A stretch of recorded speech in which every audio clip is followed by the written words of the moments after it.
You're listening to Bro Down Podcast all fucking day. Oh, yeah. Hey everybody, welcome back to the Bro Down Podcast. I'm Andy Smith. And I'm Tim Fulton, and this is some good shit. There's enough Shit. bad stuff out in the world out there right now, and we like to cheer you guys up. So that's why we come to you with all this good shit, aka some good news.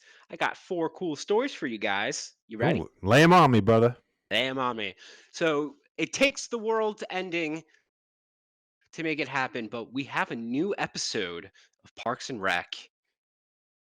You have never seen, I and haven't. pisses me.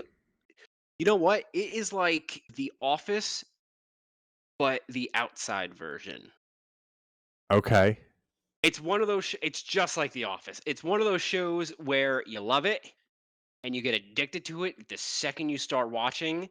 And the fact that they made an episode of people doing like the whole self quarantine thing, it was absolutely hysterical. Oh, so I have to like watch the whole original thing to get this. None of it would make any sense to you. But for people who have watched the show, you're welcome. It's on YouTube and CBS or one of those, whatever. But it is absolutely hysterical. Yeah, Just I'm gonna have to just binge watch 6 seasons of Parks and Rec now, just so I can watch this one episode of the Corona Chronicles. You will. Chris, I almost said Pratt. Chris Evans. Yeah, Chris Pratt was in it. He was in this before he got big. Yeah. I think that was his big break, I guess, right? Yeah, it was, I think. Yeah. That's pretty cool that they came back just to do that, because that show's been off the air for A long time. couple years now, right? Yeah, for a hot minute. Yeah. Well, that's pretty fucking cool for the Parks and Recs fans. Yeah, it was enjoyable. They did a good job of making it doing it on screens. I can't describe it. It was a really good episode. Yeah. Random, but good. Yeah, I don't really have much to contribute here, because that means kind of not like never saw it. I wish I had more. I feel kind of at a loss right now. Yeah. You rarely have things to contribute, so we're just going to go on ahead to the next story. Yeah. Speaking of Parks and Recreation, Pakistan, of all places. So apparently, like everywhere else, because of the coronavirus, they have a huge unemployment issue. So the Pakistani government hired thousands of unemployed people to plant billions of trees. If No that shit. makes, yeah, it's like a huge, like, wide scale project that's going on. So they're combating both the unemployment problem and the ecological problem at the same time, which I think is a dope idea. And what's the issue with the trees over there? They just want to plant trees. It's all like a whole like green initiative type thing. Oh, okay. So they're just basically planting them because there was a low number of them, or they just want to just kind of I don't know. I'm trying to think of like the landscape over there. I don't know what the actual topography thing issue is. I'm not a doctor, but that's pretty dope though that they're like paying people to do that when they're unemployed. Yeah, it makes so much. You know what this reminds me of? During the Great Depression, there were so many people who were unemployed, but like that was like the generation where like you worked for money. So part of like the Great New Deals and all that, they would, instead of just giving unemployment to people, they worked for it. But not because like the government was evil about it, but because like people wanted a sense of like accomplishment. Yeah. So I remember hearing a story. This is like 7th or 8th grade type of history, so take this with a grain of salt. But like they would literally have people like dig trenches and tell them it would be for like waterways. And then like the next day they would have a different group of people come in and fill in the trench with the dirt that's right there. Really? Yeah, but that way people like felt like they earned money. And it wasn't just like it like helped beat the depression, no pun intended. Like people like felt accomplished. I feel like they could have found so many more useful things for them to do than dig a hole and have the next crew fill it in, but I like where their head was at. Yeah, the concept was cool. Yeah. Maybe not an A+ project, maybe like a B-. Yeah, I mean, even like maybe just I don't know how the streets were back then. They're probably pretty clean back then, I guess. I don't know. But no, I see your point though. There is something to be said about like earning $1 as opposed to receiving $1. Especially for people who want that. You know what I mean? Like if Yeah. you end up unemployed, and you've always been a hardworking individual, you don't feel comfortable getting the take or getting a handout. Not that No. you don't deserve it, but you want to earn it. Well, yeah, most people don't want to get free money for something in that kind of a way. It's not like Yeah. winning the lottery. Most people want to go to work and have what's theirs. They don't want to have to feel like they're at at the mercy of somebody else giving them money. So Y- it makes total sense. Yeah, it does make a lot of sense. So I thought that was pretty cool. Good on That's you, Pakistan. good on you, Pakistan. I don't say that enough. Next. All right, so our next two stories, we're doing an update on a couple of stories we did several weeks ago. Oh, First and foremost, you remember me talking about that drug, remdesivir?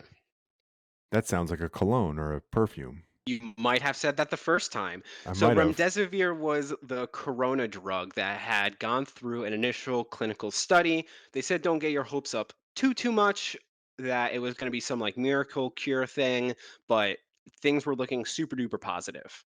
Okay. So they did a second round of clinical studies and they're still going with that. Again, it's not a miracle cure. It's not going to be a type of thing where you take it and all is better. But they're saying that for people who are severely ill, that it will rid the body of the virus 4 days faster than what is normal. So for people who take 15 days to get uh, over the virus naturally, it will now take 11 days. That doesn't sound super duper significant, but it actually is for multiple reasons. One, uh, it shows that, what was I going to say? Well, it might cut out the worst part of it. Yeah, exactly. It cuts out the worst part of it, which is what a lot of people are leaning towards. Plus, people who leave the hospital faster themselves less intense. Yeah, So the yeah, yeah. hospital so the hospitals are gonna be freeing up a little bit more. Not a lot, but enough to make a huge amount of difference. And last but not least, Dr. Anthony Fauci, the guy who's been the president's side throughout all this, basically said this also proves that we can make viral medication to combat the corona drug. So this is like we're imagining this as the first wave of initiative, and it shows that things can improve from here. Well, that's really good stuff. I mean, not for nothing, but if it's 14 days and you can cut 3 days off of that, that's a significant percentage of days it takes to get, like you said, get healthy. And the thing is that if it gets people, even if it cuts out the like 10% down on your symptom side effects, that might Yeah. be the difference of somebody, having to need a respirator or not needing a respirator Ex- or staying in the hospital, indefinitely or getting out. So that's a good thing. You know what? Yep. I wish that we knew, like, we weren't like dumb and we knew somebody smart who knew what it meant, like legitimately could like break it down for like what it means to have something go through clinical trials, because we hear that a lot, but it'd be nice to have somebody just basically say, like, all right, this is what this actually means. Not what they want you to think it means, but it means that we tested on 50 people. It means that we have to have an 80% success rate, and then we can go to the second batch or whatever. I Because, will I go will ahead. say this, I don't know exactly what you're going towards. Um, I know what you're trying to say, but Just because I just would like to know what that means, because like I just feel like when they say things are in clinical trials, I don't know what that. I just want to know what that, like that process is. I would like yeah. to know what that process is. Um, I will say that normally drugs take significantly longer to come out to market. However, because Corona is such a big deal, so normally the FDA requires you to give an in-depth analysis that shows the risks of a drug, and they will tell you yes, it's okay, or no, the risks are too high, and we're not allowing it. But they fast track this because it's such a huge issue. So it didn't go through the same amount of trials or whatever has to happen that normal drugs take. They're just they're convinced enough that the benefits outweigh the risks. yeah, I'm just interested in that whole process of how they like how they go about like approving and disapproving things like that. I just interested in to hear from somebody like in the know, like who actually would do that. Not that we're going to find anybody, but yeah. So, well, that's sounds like it's going to be good news. Yeah, it's a step in the right direction. It's not going to be some miracle like tomorrow everything's going to be better. You can't go to your local pharmacy to get like some remdesivir and make it all go away. But Yeah. it's a huge step in the right direction. It's going to relieve the hospitals a little bit more, especially now that restrictions are lightening up a little bit. So hopefully everyone knows that there's going to be a second wave of this thing. So Yeah. hopefully during the next second wave of this, it's going to be handled a little bit better and we're going to be a little bit more prepared. That's all we can ask for. Yeah, I'm just hoping that it's not going to be like this crazy thing like the flu where like it goes. I mean, we're going to figure it out eventually. Like it's just going to take time. But I just hope that it doesn't keep just like changing every year like the flu does, because that would just mean basically, it's just a matter of time before we kind of go through this whole thing. But yeah, it sounds like they're really pushing and working on this stuff. There's only so fast, like you said, they can go because they don't want to like put something out that hasn't been tried and tested. But exactly. Yeah, it's that sounds like it's promising. Steps in the right direction. And you got one more for us? I do. One more recap story. So you remember me telling you about how my sister-in-law Jen was making face masks for the general public and for hospitals? I do. So I was curious the other day. This was almost a full week ago, and this is one lone girl working on a little sewing machine, making masks as fast as her little hands could. Cinderella. So I asked her, how many masks do you think you've made so far? And she said, well over 300. And this was a week ago. Wow. Yeah.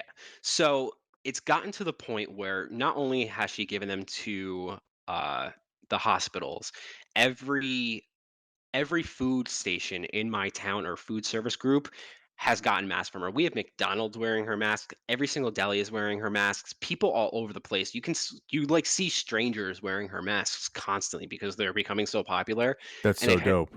it has gotten to the point, and I'm not even joking, someone from the US military contacted her to ask her to make masks for troops that are currently stationed in Afghanistan. Wow. Yeah. That's So fucking awesome. yeah, I was dying to tell you this story, but I wanted to tell it to you on the podcast first. No, I love shit like that. Yeah, so our men at arms and women at arms are going to soon be rocking Jennifer Fulton face masks. That's awesome. She's got to like put her little signature like an all-star professional athlete, just like made by Jenn Fulton. Well, that's awesome. Yeah. Maybe I should give her a shout out because this all originally stemmed. She has a small business too. It's called Personalized by Pinecliff LLC. You can find it on Facebook. She doesn't do any of the face masks for profit. It's purely everything is free. Some people will give her donations just so she can keep buying stuff. But if you want to help out Jennifer Fulton, the person, the business, Personalized by Pinecliff on Facebook. Sounds like a good fucking deed that she's doing there. That's fucking awesome. Yeah, it's a lot of work, dude. She's rocking it. It's a lot of work. She's doing a really good job. Yeah, shout out to you, Jen. Good on you. Good on you, Jen. Good job, Jen. Yeah, so any final thoughts on this week's episode of Some Good Shit? Only that there's plenty more good out there. You just got to keep your eyes peeled. And I'm sure you guys are keeping your eyes peeled at home. So why don't you tell us what your good news is in the comments down below, or let us know what you thought of these stories. Don't forget to like and subscribe. And also keep your eyes peeled at brodownpro.com, where you can get a whole bunch of cool shit. We can. We should see about face masks if we can figure out a way to. I don't know how to knit or sew. They'd be just gonna staple some T-shirts together with some rubber bands or something. No one's gonna want them. Dude, it'd be so bad. I want one for this cardboard cutout in the office. Dude, that'd be awesome. Yeah. Cardboard cutout Tim needs a face mask. See if your sister has one that like she messed up. Or your sister-in-law, or like one that she doesn't want to donate because I don't want to take a good one. See if she's got one that like is not like she can't use. Yeah. And I'll whip it on this cardboard cutout because I'm getting a little sick and tired of that stupid smile. But yeah, that's been it for some good shit this week, folks. Tune in next time. We will catch you guys later. You're listening to Bro Down Podcast all